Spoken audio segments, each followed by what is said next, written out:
Sydney, oldest and biggest of Australia's cities, but still an infant as the civilized world measures time. Seen from the Harbour Bridge pylon, it seems perhaps a sprawling city, for Sydney has grown outward from the shores of its harbour, and its growth has followed the winding tracks along which the pioneers carried their goods. But the city still grows upward and outward, as the old makes way for the new. A 20th century city now, with big commercial buildings and banks, department stores and office blocks, where little more than a century ago tall gum trees grew.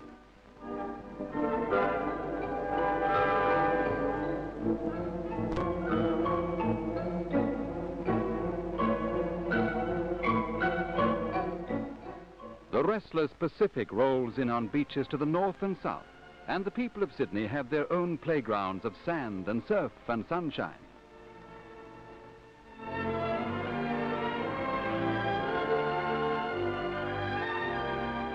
But modern Sydney still rubs shoulders with the past, and standing yet are reminders of her beginnings. Lachlan Macquarie, the building governor, in whose term of office Elizabeth Farm was built. Here lived John MacArthur, who laid the foundations of Australia's wool industry. Sydney by night, a city glittering with 1 million lights, a lovely setting indeed for beauty and modern fashion.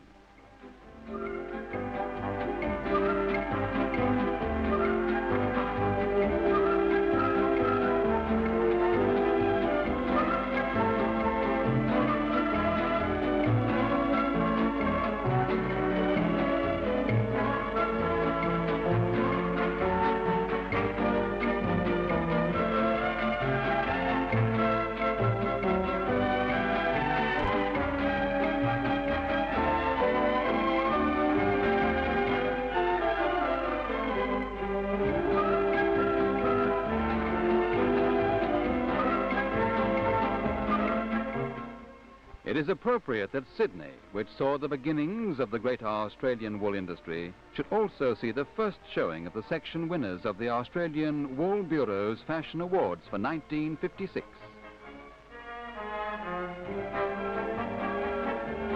Marie, facing us, wears an evening jacket in fine wool jersey with a deep plunging neckline, belted at the waist. June's sweater is of fine wool, banded and finished with grosgrain ribbon. Marie's collar and cuffs are richly embroidered in braid and sequins. How smart can you look, and in a dress that costs little less than £10? As smart as Maureen, whose Empire line dress is black wool jersey overlaid with tinsel thread. All these fashions are winners in the annual Wool Fashion Awards, right for style, smartness and long wear. And see how beautifully wool jersey lends itself to draped fashion lines, molding the torso line and flowing into the graceful skirt for after 5 or after 8.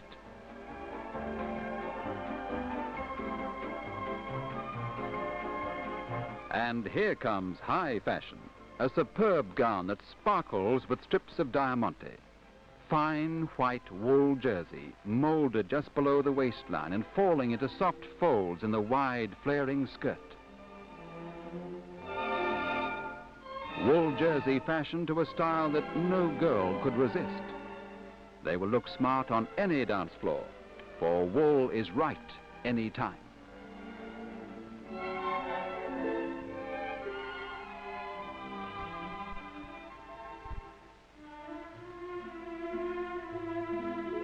Now, let's look at fashion by day. At Bennelong Point, for instance, with its weather-worn stone steps. You'd like to meet the girls? Fine. Maureen on the left and Barbara. Maureen's tapered slacks are in charcoal green worsted. Smart, warm, stylish and comfortable.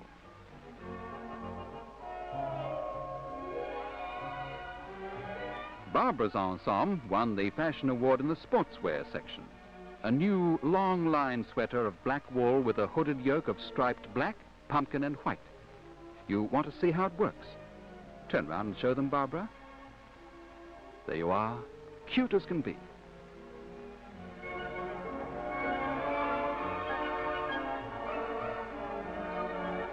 Two very smart girls, proving that smartness and sophistication don't begin and end with a lavish ball gown.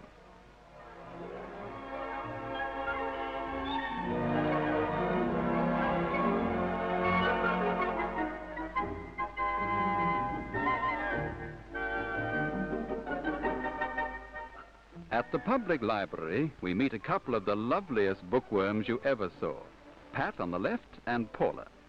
Both are wearing award-winning fashions, so while Paula, who just can't wait to study that history of ancient Rome, reads a page or two, let's do as the Romans would have done and study her.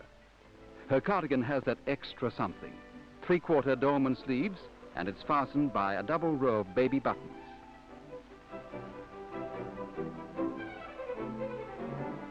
Pat wears a twin set that's just about as attractive as a twin set can be. The sweater is finished with a little turned-down collar in the same fine oyster grey wool. Looks as though the days of dowdy styles for students are well and truly gone.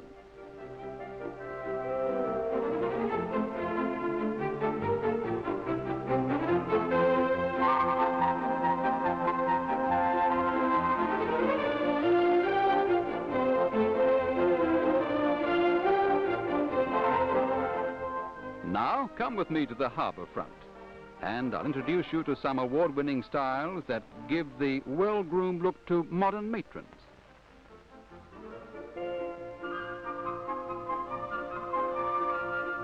Charming, isn't it?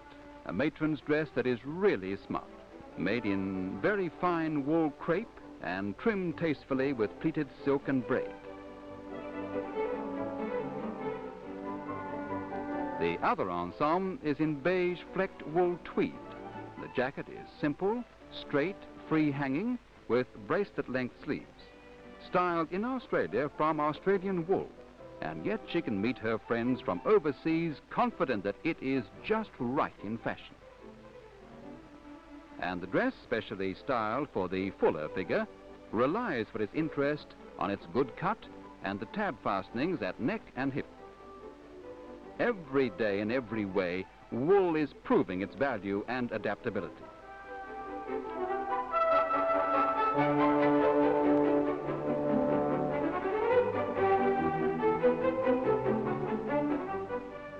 Across the harbour, in a setting that is regarded as unparalleled in the world, lies Taronga Park Zoo.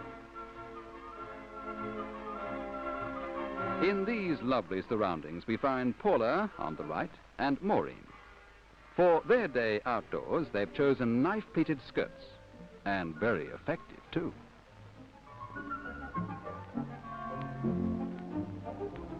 Paula's skirt was an award winner. It's wool worsted in shadow checks of charcoal and claret.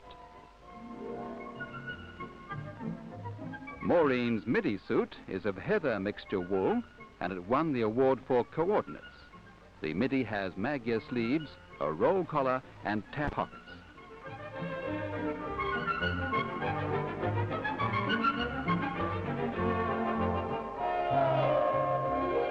At Taronga, they tell the time in flowers, and the floral clock tells us that it's time we moved on, because we have an appointment near the pool in the Memorial Gardens at Hyde Park with another Maureen.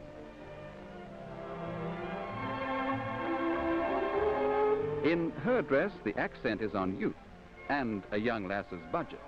It's a grey and white mid-weight wool jersey tube dress, clinched by a 2-inch belt, and the full stand-up collar makes a charming frame for a pretty face. We mentioned budget. Of course, this dress is an award winner in the section retailing at not more than £9.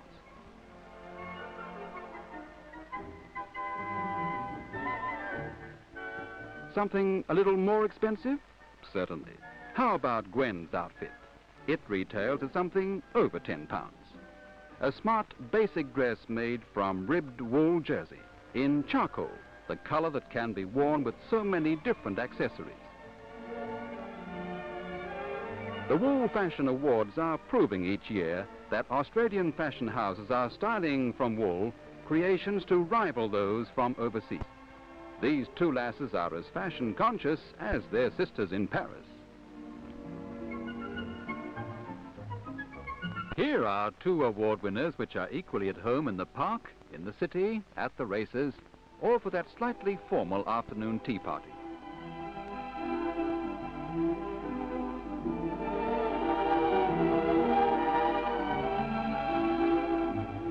The suit on the left is styled for the mature figure from grey wool Barathea. The last of autumn's flowers. And the first of autumn's suits. This one features a waistcoat which is attached to the coat and therefore doesn't add any extra bulk.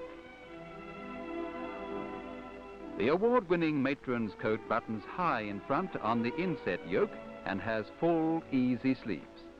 Cut from dark grey poodle cloth, it's as warm as wool can be, and as smart.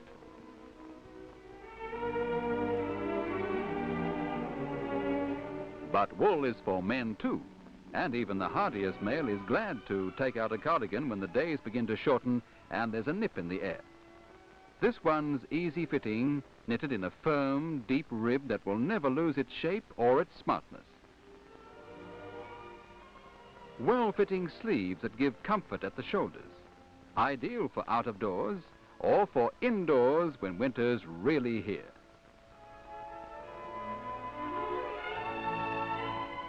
But let's go down to the sea again, or to the foreshores of the harbour anyway, down where the yachts play in the stiff nor'easters and the spray whips back from scudding bows.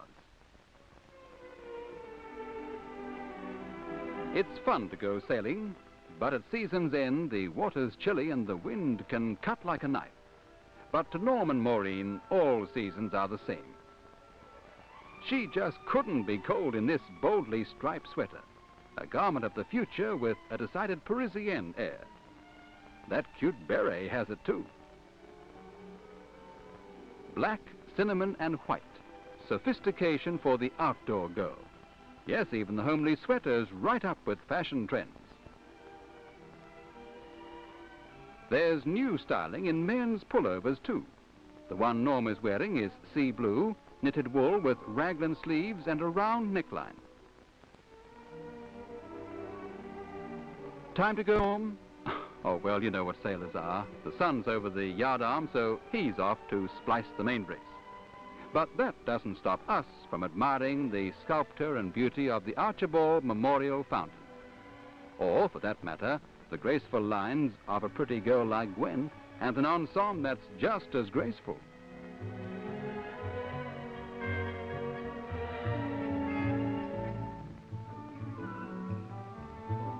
It's another award winner in the section for ensembles retailing at more than £20.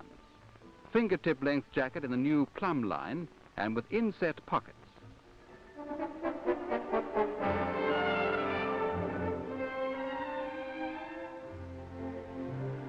It's a variation of wool boucle, and the dress itself has a scoop neckline, brief sleeves and trouser pleats in the slim skirt.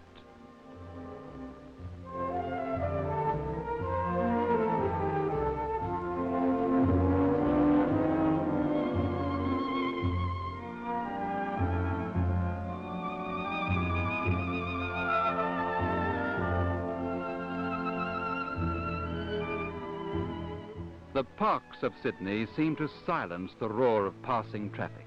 Oases of rest, surrounded by a desert of noise and bustle.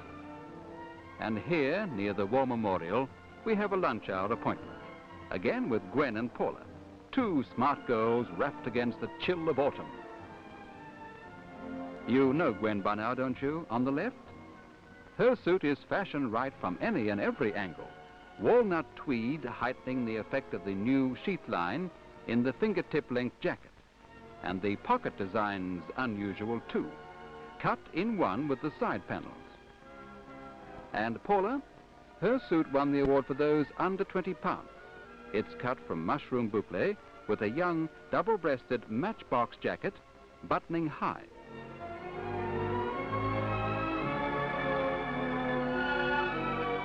Paula's skirt is slim, you'll note, with a single pleat at center back for easy movement.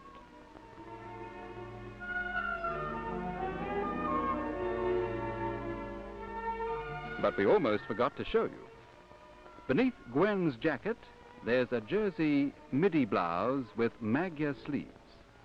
And you can see the slim line of the skirt, too.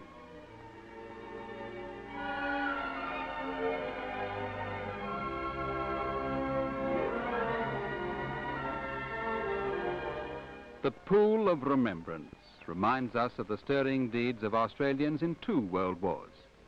But on the other side of Sydney's harbour, there are memories of other troops long before the Anzacs, who stood by old-fashioned guns when New South Wales was still a colony and Australia had not achieved her nationhood. A setting of bygone days that somehow lends enchantment to modern fashion.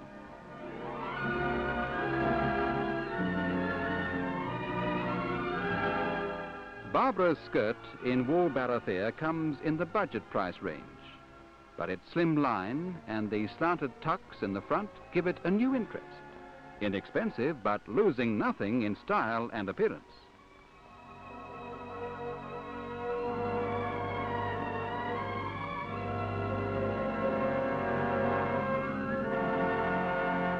Paula this time wears a slightly more expensive skirt.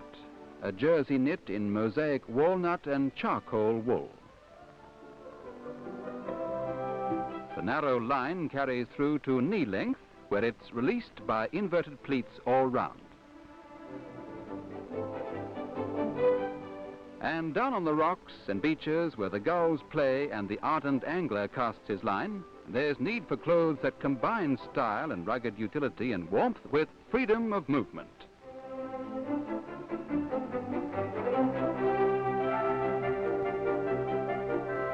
Norm may not catch many fish, but he can talk for hours of those that got away. And at least he's comfortable and snug in that bulky knit sweater with its high polo neck, defying both spray and wind.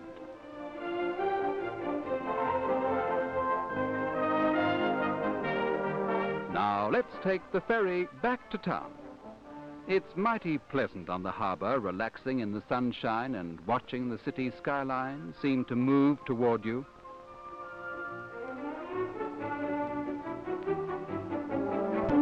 And here, in the city's streets, let's see what the well-dressed young shoppers are wearing this year.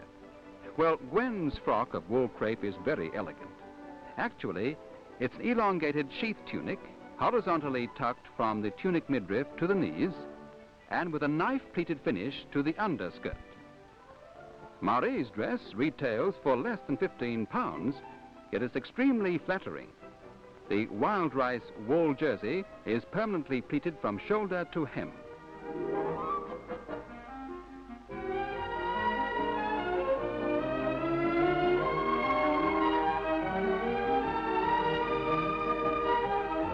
The styles for 1956 are certainly varied. Attractive, too, right for any and every occasion.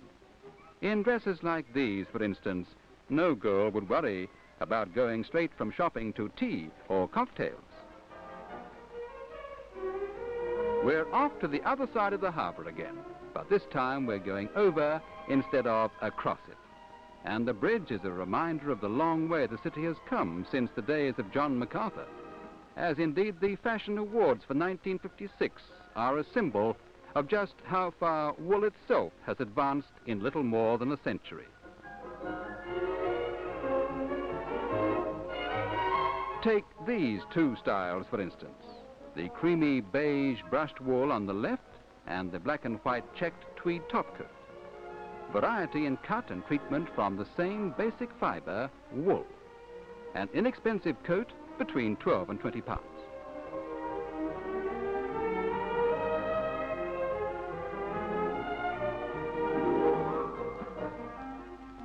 Maureen's black and white maintains its smartness, but is simplicity itself in styling. Dolman sleeves, 3 buttons, flap pockets. Well, now, you've seen all the award winners. You've seen the Supreme Award winner, too. Which do you think it was? There it is, the supreme award winner in the Wool Fashions Award for 1956.